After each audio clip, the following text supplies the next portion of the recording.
Bueno, el fósforo es un nutriente esencial, son macromoléculas que se encuentran en el ADN de los humanos y otros organismos. El ciclo del fósforo es lento y se encuentra en forma de ion fosfato. El fósforo es un nutriente limitado, escaso, por ello el crecimiento de los ecosistemas acuáticos es muy poco. Cuando el nitrógeno y el fósforo se juntan y llegan a los lagos y océanos, producen eutrofización, que son nutrientes inorgánicos, que es el crecimiento excesivo de algas, y estas algas pueden agotar el oxígeno creando zonas muertas. El fósforo es parte de los ácidos nucleicos como el ADN, que estos forman parte de nuestras membranas celulares, y en forma de calcio es soporte de nuestros huesos. En cambio, en la naturaleza estos son menores y por lo tanto limita su crecimiento, especialmente para los que son de un ecosistema acuático de agua dulce. Ok, muy bien. ¿Quién más? Ok, la principal fuente de fosfato en nuestro planeta se encuentra en rocas sedimentarias que a medida que se meteorizan, que esto se produce con la desintegración o ruptura de las mismas, se desgastan y con el tiempo el fósforo que contienen estas rocas se va hacia el suelo y hacia las aguas superficiales. Las principales fuentes de fósforo que más tendrían relevancia serían la ceniza volcánica, los aerosoles y el polvo mineral. Estas son como las fuentes más significativas de fósforo.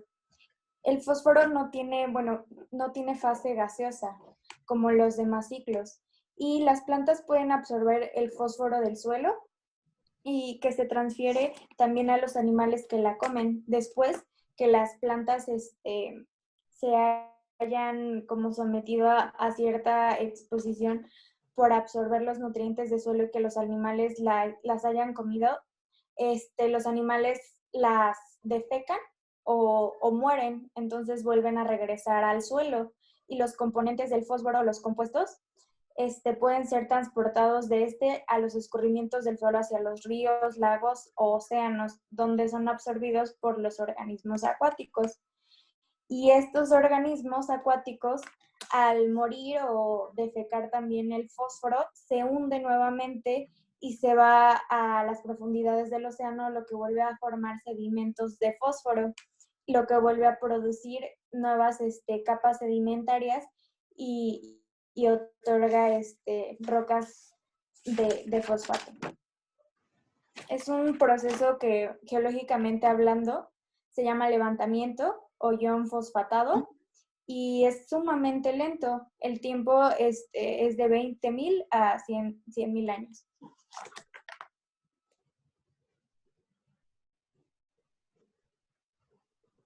Ok.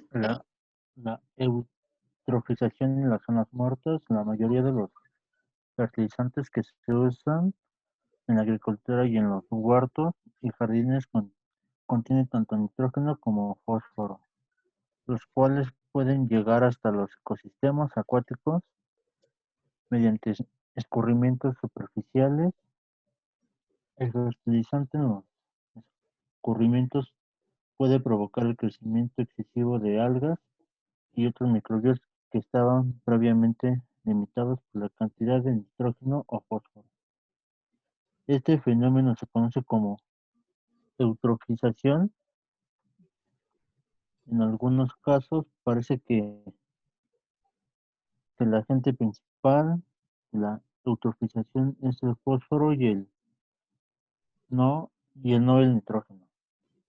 ¿Y cuál, perdón? Y, y no el nitrógeno. Ah, ok. Algunas algas hacen que el agua huela, huela o sepa mal o produce compuestos tóxicos. Además, cuando todas esas algas mueren y son descompuestas por microbios, se usan grandes cantidades de oxígeno en el proceso. Este aumento en el uso de oxígeno puede disminuir fuertemente los niveles de oxígeno disuelto en el agua y conducir a la muerte por hipoxia.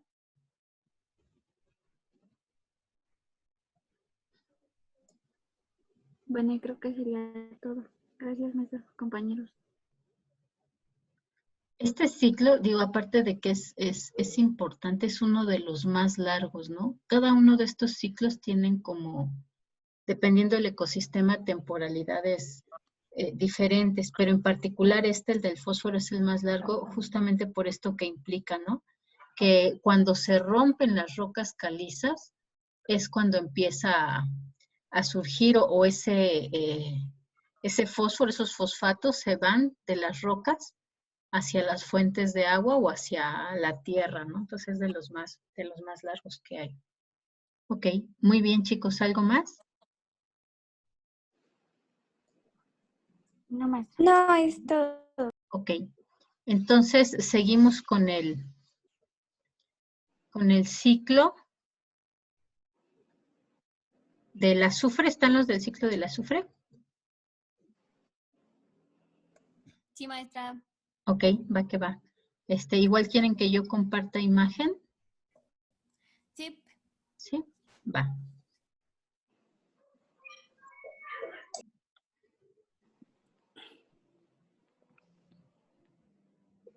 Del azufre, sí.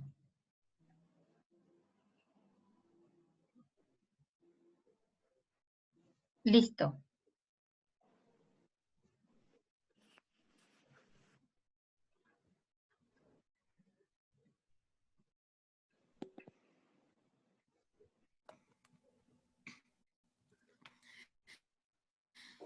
El... ¿Quién empieza, chicas? Yo, maestra. Ok, va que va. El ciclo biogeoquímico del azufre se considera uno de los ciclos químicos más complejos de la naturaleza, debido a que en su recorrido por los diversos ecosistemas este elemento experimenta distintos estados de oxidación, algo que ocurre cuando el componente químico es combinado con el oxígeno. Las fases del ciclo del elemento químico son 7. La primera es, las plantas absorben el azufre a través de sus raíces, el cual se halla en la corteza terrestre o en el agua en forma sulfato, componiendo las sales o nutrientes precisos para la realización de sus funciones vitales. El 2, mediante este proceso las plantas reducen los sulfatos o sulfuros a sulfuros. El 3, una vez que plantas y en los vegetales, este elemento pasa al organismo de los animales herbívoros cuando se alimentan a base de plantas. El 4, seguidamente los animales carnívoros que se alimentan de animales herbívoros hacen que el azufre continúe su ciclo, contribuyendo con sus nutrientes a estos consumidores.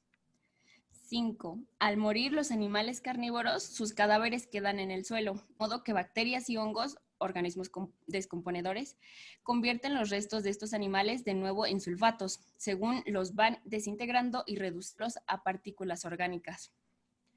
El 6, presencia en los aminoácidos de los cadáveres, el elemento que nos ocupa pasa al suelo para ser transformado posteriormente en sulfuro de hidrógeno con la ayuda de las bacterias, enriqueciendo y nutriendo de nuevo el suelo.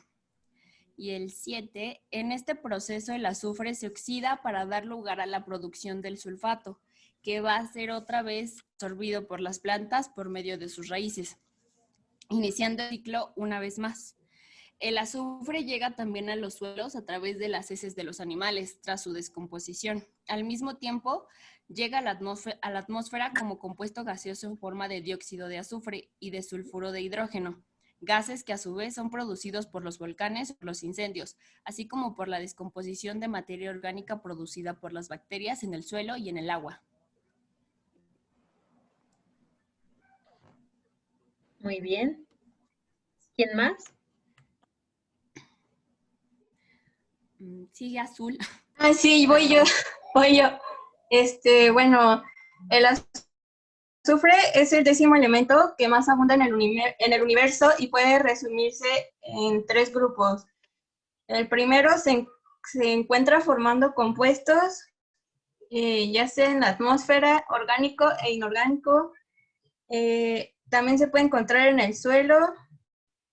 Se incorpora al suelo pues de distintas maneras.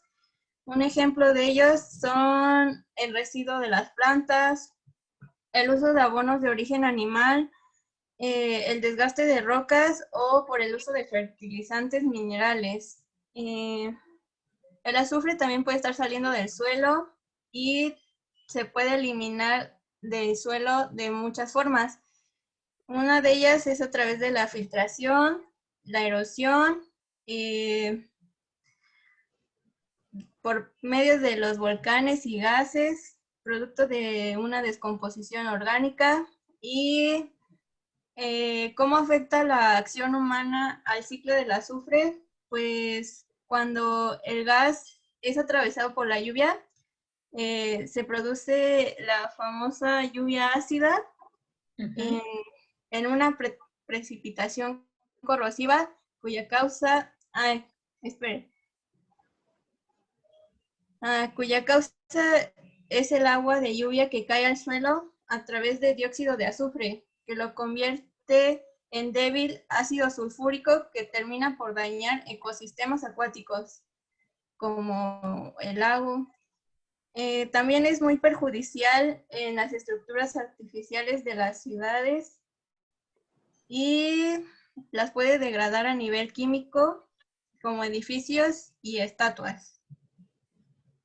La importancia del ciclo del azufre es vital para nosotros los seres vivos porque contiene aminoácidos que forman parte de proteínas, de la tiamina, de la coenzima A y de otros compuestos.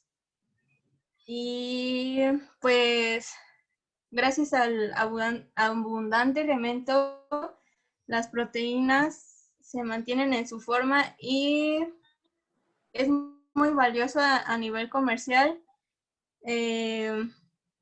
Uno de ellos es el ácido sulfúrico que se usa para uso doméstico e industrial. Y eso es todo. Ok, bien. Este ciclo, chicos, es bien importante porque aparte el azufre realmente es un elemento que debe de estar presente en la naturaleza, pero es un elemento raro, ¿no? Es decir, no es tan fácil que se pueda naturalmente incrementar o romper este equilibrio en materia de azufre, ¿no? En este ciclo es evidente, ¿no? Es lo que hace muy evidente la participación del ser humano, ¿no? Porque justamente como es un elemento que se requiere para procesos industriales, es un elemento que el humano obtiene de las minas de la tierra porque lo necesita para sus procesos. Y justamente es el ser humano el que rompe el ciclo normal del azufre en la naturaleza para su beneficio, pero además también cuando llega a romperlo,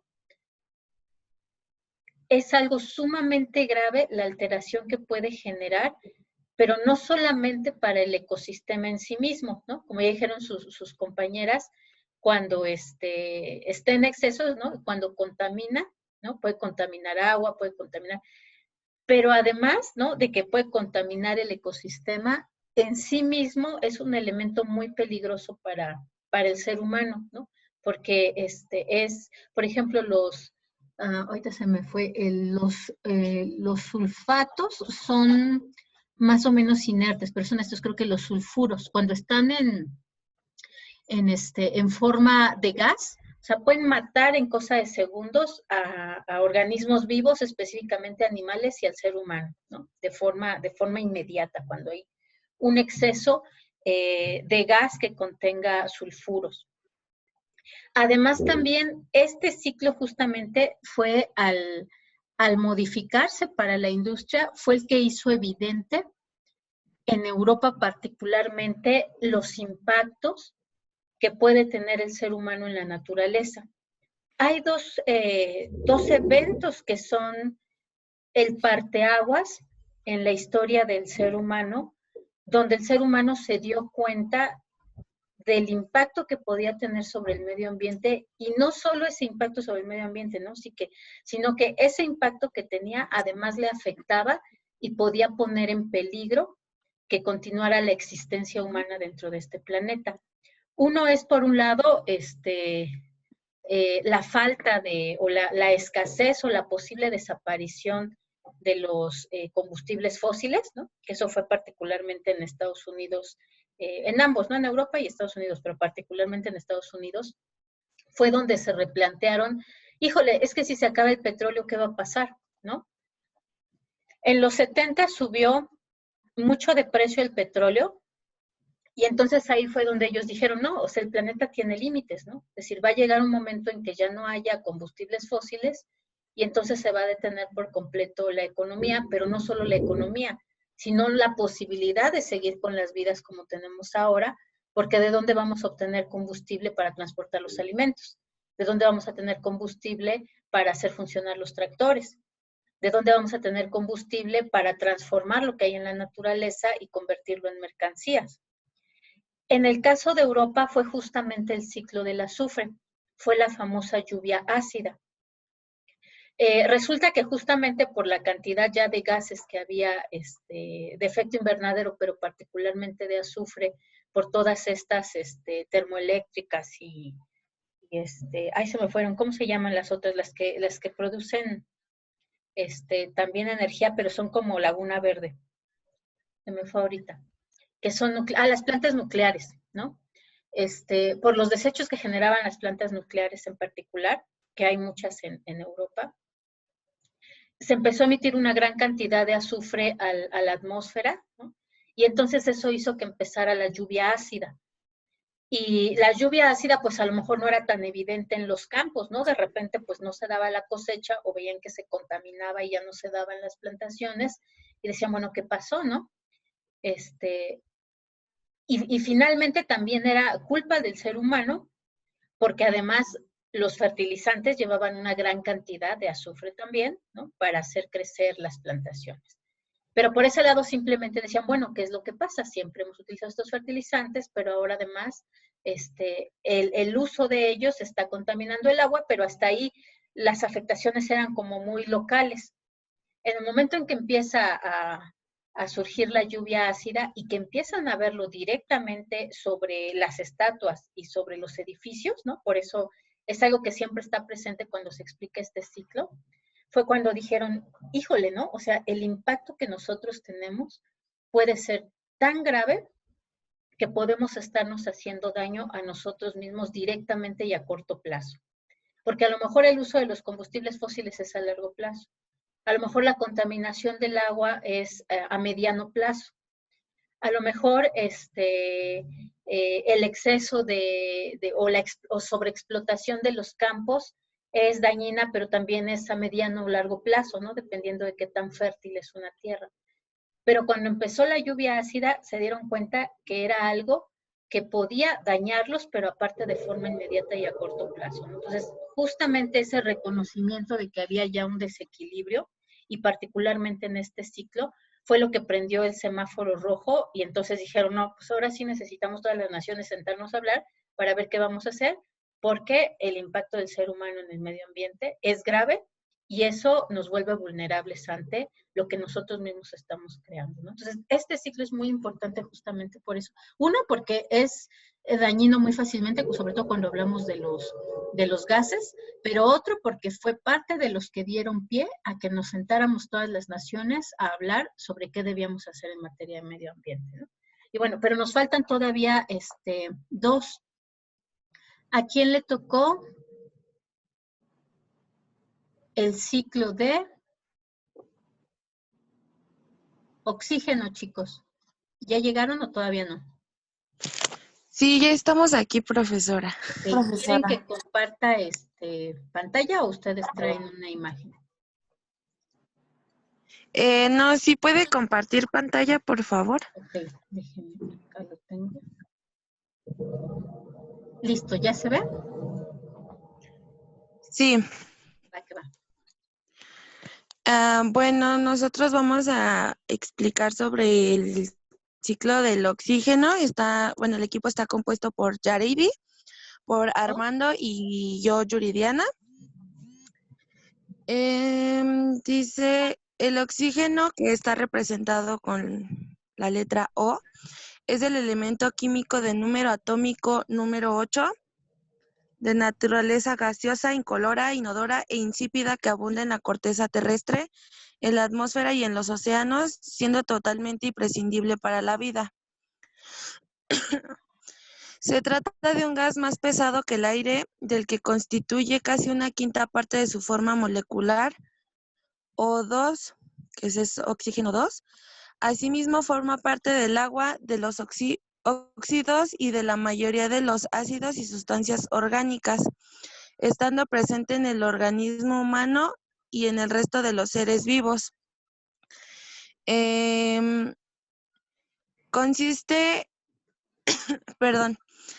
qué consiste el ciclo de un elemento que forma parte del agua? Dice, si te interesa saber sobre el oxígeno,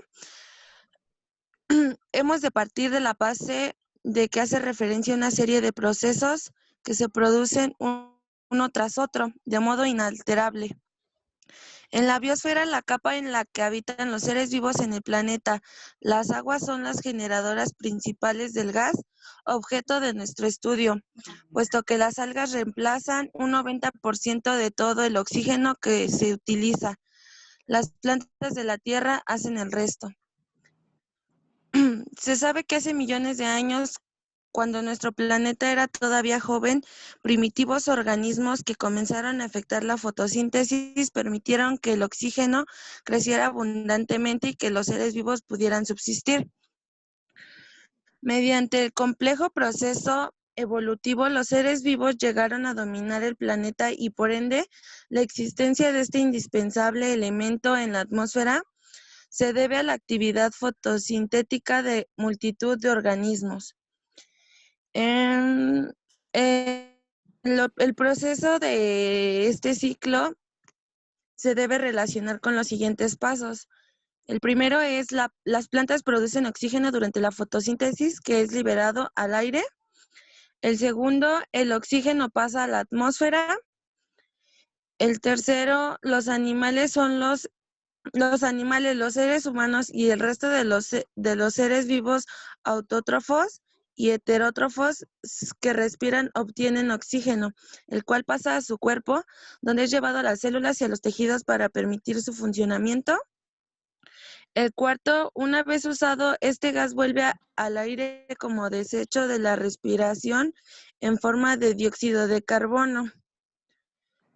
Las algas en los océanos y en las plantas verdes de la superficie terrestre absorben el dióxido de carbono y lo utilizan durante la fotosíntesis.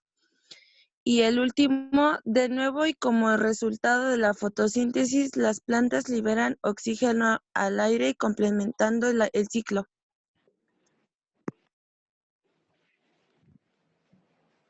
Características del oxígeno.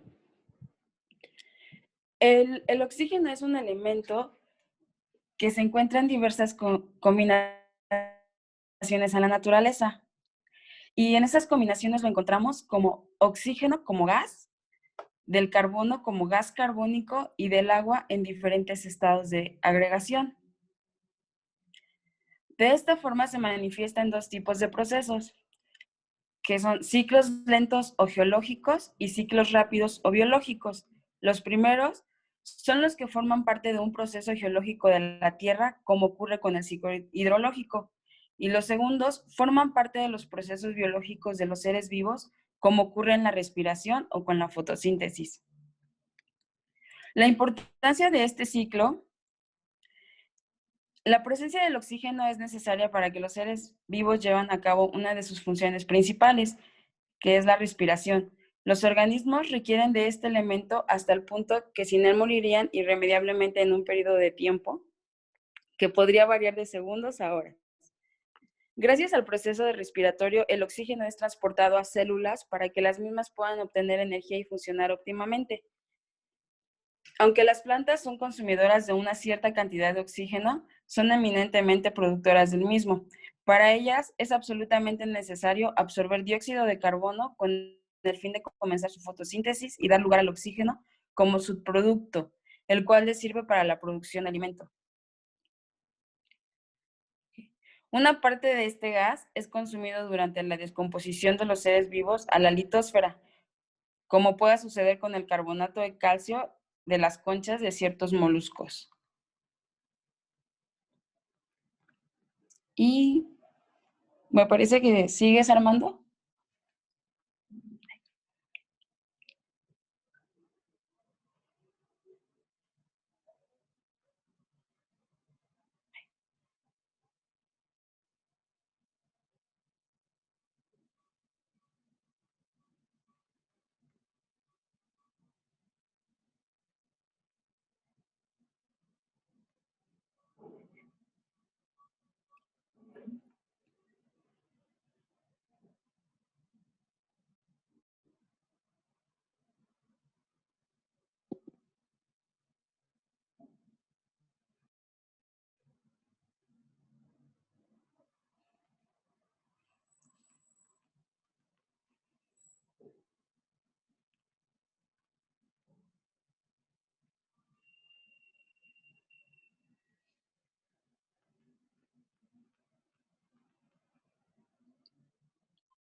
se escucha?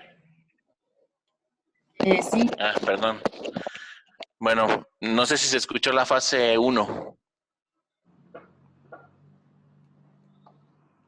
No, Armando. Ok, No. perdón. Bien, nuevamente, el ciclo del oxígeno, que es importante para todo ser humano en la Tierra, consta de cuatro fases.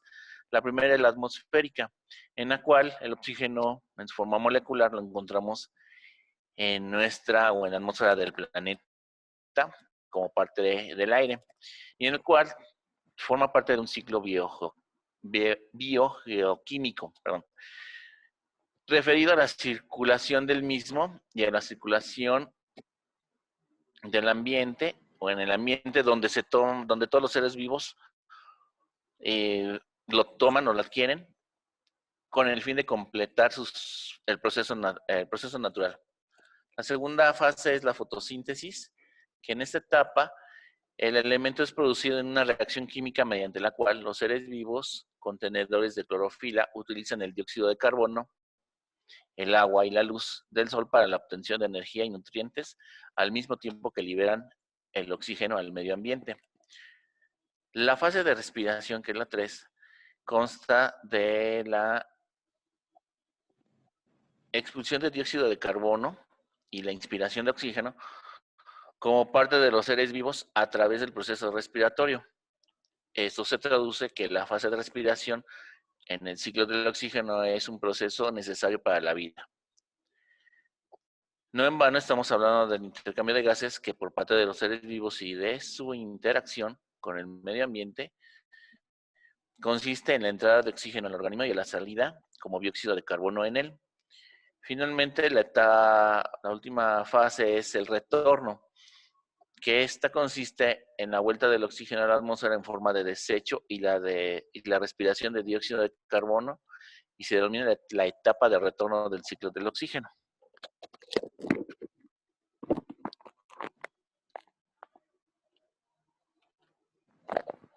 Y bueno, esto sería lo que es el ciclo del oxígeno. Me faltó un pedacito. Ay, ¿en dónde?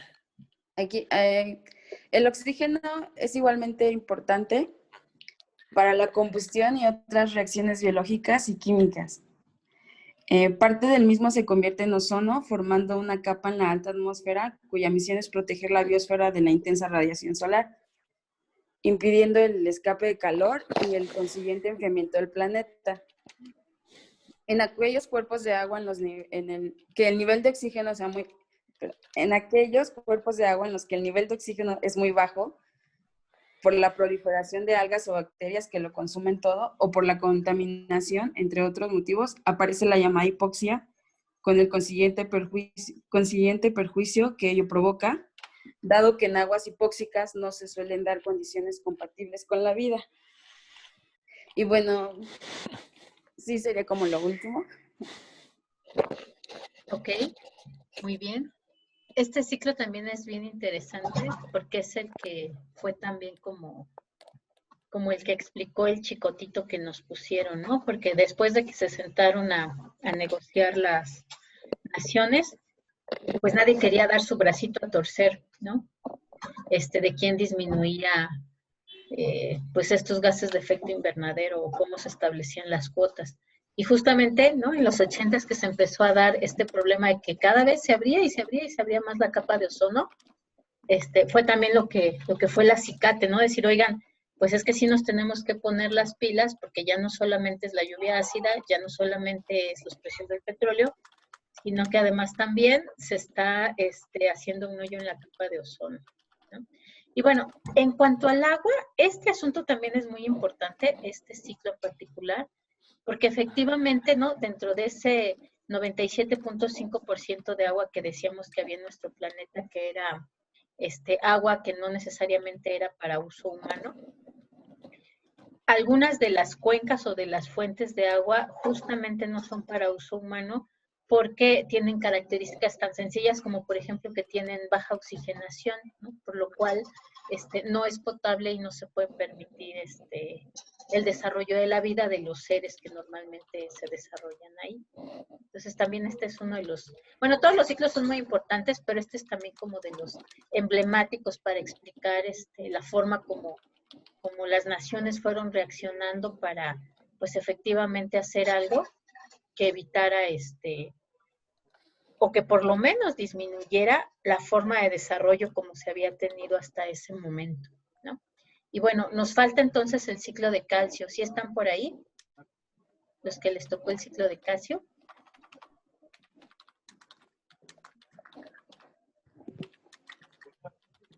¿Sí, no?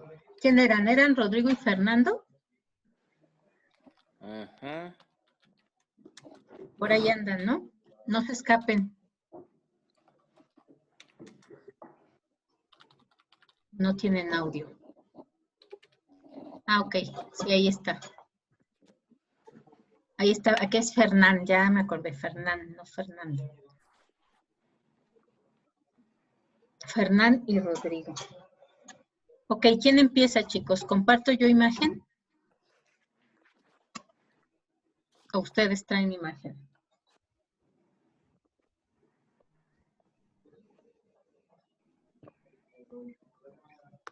Ok, va que va. Comparto entonces. Listo, ¿quién empieza? Va a tener entonces que explicarlo por escrito, Fernán. ¿O lo va a explicar Rodrigo?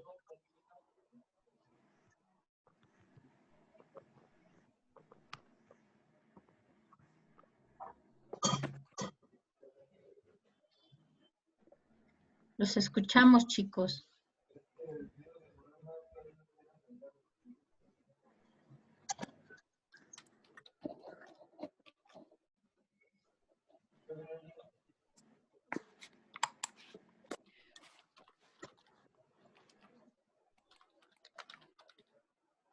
No apagué mi micrófono.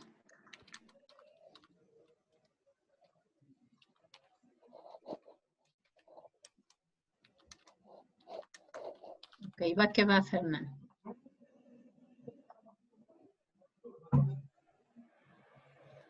Ok, dice Rodrigo que usted empiece, Fernán, escribiendo ahí en el chat.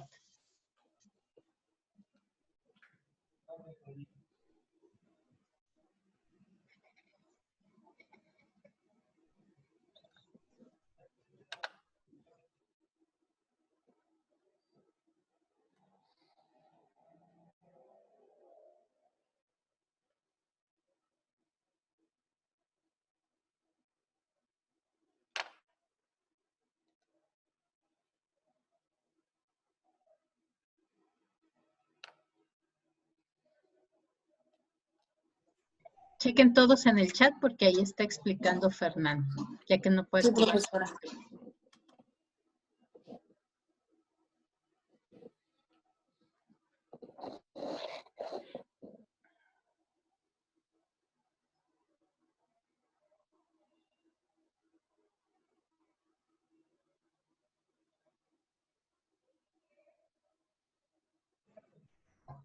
Ok, ¿qué más, Fernán?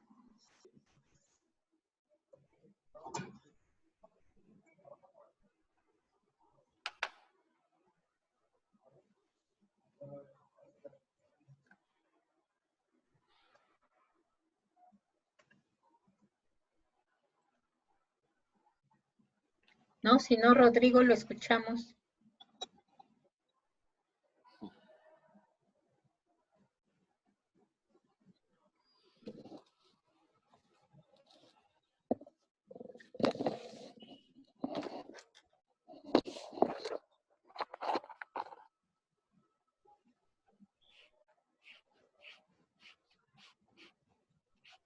Ok.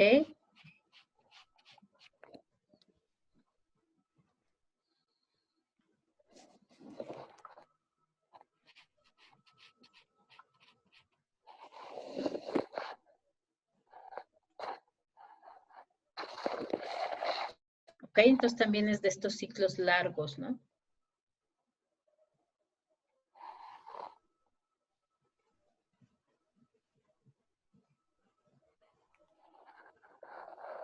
Calizas, ok, rocas calizas.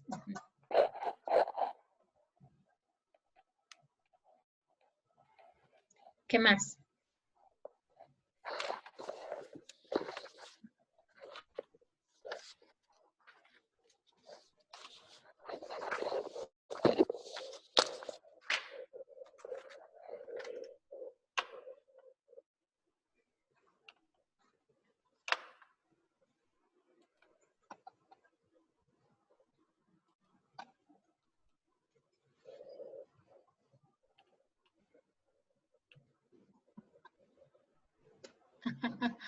Pues sí, ustedes ya desarrollaron esa habilidad de escribir rápidamente.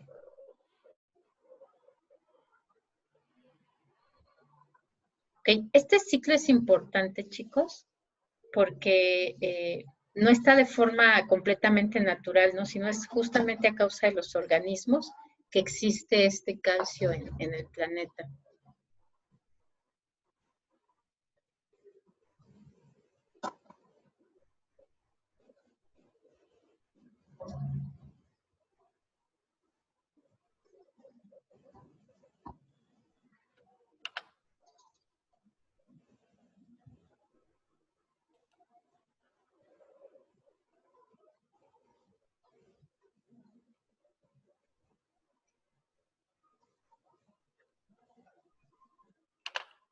Ok.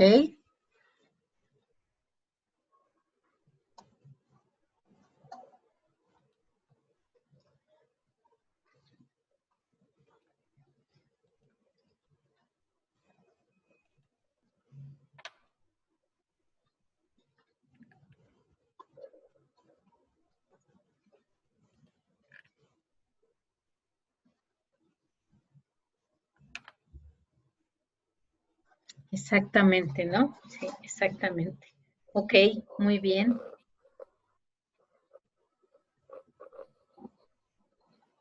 ¿Algo más, Fernán? ¿O ya le toca a Rodrigo?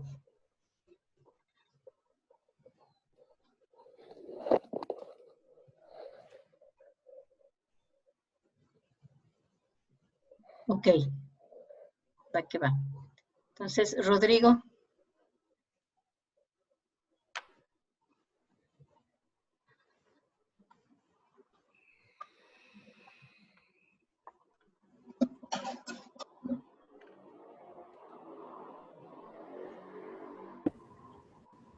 Pues que el calcio es un mineral que se encuentra en la atmósfera.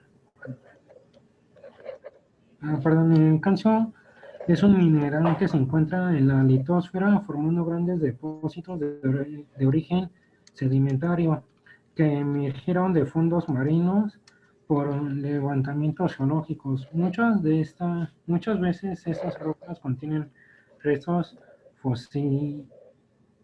fosilizados de animales marinos con caparazones ricos en calcio. En mineralogía se conoce como rocas calc. El calcio se encuentra en la mayoría de las plantas, animales, en la comida, en el agua del mar, o también en varias frutas, no, comida. El calcio es absorbido por las plantas y animales en cualquier punto del ciclo, ya sea por la cadena alimenticia o por la absorción del agua. Cuando las plantas o los animales mueren, se mueren los descomponedores, liberan calcio, el cual regresa al suelo. Pues el calcio forma depósitos sedimentarios en las cuencas, en las cuevas, y por el efecto de la erosión, este elemento pasa a los cuerpos de laguna que se forman cuando caen las lluvias y el agua. Se filtra por las paredes y el techo de las cuevas. Y el calcio también nos ayuda en nuestro cuerpo a tener más fuerza en los dientes, en nuestros huesos y en otras partes del cuerpo. Y ya nada más.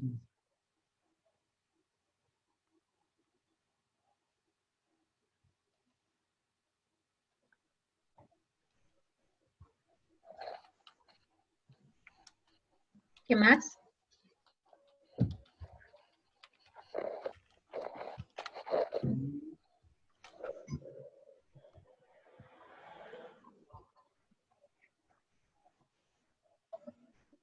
¿O ya sería todo? Ya sería todo. ¿Ya sería todo? Ok, va que va. Sale pues. Muy bien. Bien. La importancia de estos ciclos, ¿no? Son porque justamente ya habíamos hablado como de las partes bióticas del ecosistema y pues estos ciclos, ¿no? Son parte de esas interacciones que hemos hablado, ¿no? Pero en este caso son interacciones particularmente de los elementos abióticos, algunos de ellos interacciones con seres vivos, ¿no? Los ciclos biológicos, y algunos son solamente ciclos como tal de los propios elementos por comportamientos, podemos decir, de los factores abióticos, ¿no? Entonces, justamente la alteración de estos ciclos es lo que puede significar una contaminación de los ecosistemas, ¿no? Pueden ser estos, obviamente, por interacción humana, o pueden ser también desequilibrios ecológicos por alguna alteración, por ejemplo, algún cambio en los elementos naturales, algún fenómeno meteorológico que por alguna razón altera estos ciclos, ¿no? Como un sismo, ¿no? Que por ejemplo libera ciertas sustancias a la superficie y que justamente pueden romper estos equilibrios de los ciclos, ¿no? Entonces, la próxima clase, pues justamente vamos a ver qué es el equilibrio, pero ya tenemos presentes que el funcionamiento adecuado de estos ciclos, pues son los que nos generan un equilibrio en los ecosistemas, ¿vale? Entonces, antes de que se vayan, chicos, no se les olvide, por favor, agregarse a Edmodo. Ya les puse aquí en el chat, ¿dónde lo puse? A ver. La página y el código donde tienen que, se los vuelvo a poner. La página y el código que tienen que usar para poderse registrar, ¿ok? Ya están ahí los materiales que les comenté, los mismos que teníamos allá en la página del IRC. Por lo pronto ya están ahí para que ustedes los vayan revisando y también ya están los apuntes de la unidad 1, que ya la terminamos, y los de la unidad, los primeros de la unidad 2, ¿ok? ¿Va que va? Pues por el momento sería todo, chicos. Pórtense bien. Nos estamos viendo. ¿Sale? Gracias, maestra. Nos vemos. Gracias, maestra. Buenas noches. Bonita tarde. Hasta luego, profe. Bye.